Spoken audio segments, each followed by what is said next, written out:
This is Dan coming at you from Savannah, Georgia this weekend. And it's been a while since we did a motivational quote. The last time we spoke, we looked at a quote by Thomas Edison, speaking to the persistence needed to reach success. You need to keep trying different things to reach a solution that works. And we're going to look at another ingredient needed for success from a new quote this week from Orville Wright. And that's Orville Wright from the Wright brothers. Wilbur and Orville invented the airplane, or as it was called at the time, a flying machine. And the quote from Orville reads, "The greatest thrill of flying was ever before I was in the air.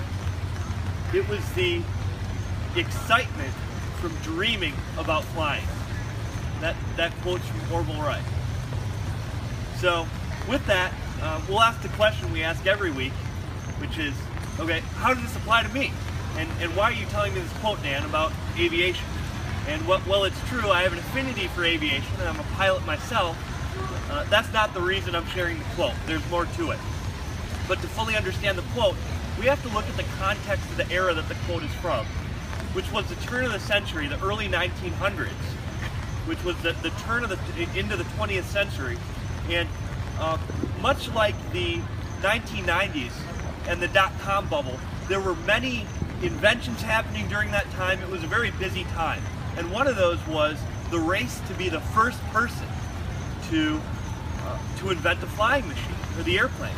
And there were many contenders in this race.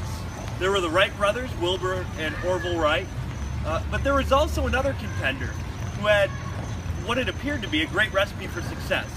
His name was Samuel Pierpont Langley. And Samuel Pierpont Langley, he had an extraordinary education. He was a renowned astronomer. He taught at the U.S. Naval College. He also was the secretary for the U.S. Smithsonian Institution, and he was an assistant at the Harvard Observatory. So very renowned. And on his team to invent the airplane, Samuel had several very, very high-profile inventors. One of them was Alexander Graham Bell. He also had Andrew Carnegie on his team, and he also had an engineer who had invented the first streetcar in New York City. So Samuel Pierpont Langley looked like the poster child for success. He had his dream team, and in addition to his dream team, he had a grant from the War Department for $50,000 to invent an airplane. So he was well funded, he had his dream team. That sure sounds like the recipe for success.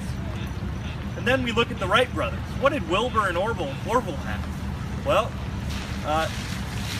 neither of them had a college education. Many of the individuals on their team didn't even have a high school diploma. And they certainly didn't have a government grant. They only had the profits from their bicycle shop to put into their inventions and their tests to invent an airplane. But yet, the Wright brothers took to the sky before Samuel Pierpont Langley. And the question is why? What did the Wright brothers have that the Samuel Pierpont Langley didn't? And the answer to that is passion. The Wright brothers had a passion for flying, as evident by the quote that we just read. They had a passion for flight. Samuel Pierpont Langley, on his test flight, after the Wright brothers had successfully done a test flight, Samuel Pierpont Langley crashed into the Potomac River. And the New York Times made fun of him, and he was so embarrassed that he quit. He gave up. He was more concerned with being famous than he was having the passion to invent something that affected others' lives. So with that, I want to leave you with one thought, and that is that profits chase passion. Passion does not chase profits.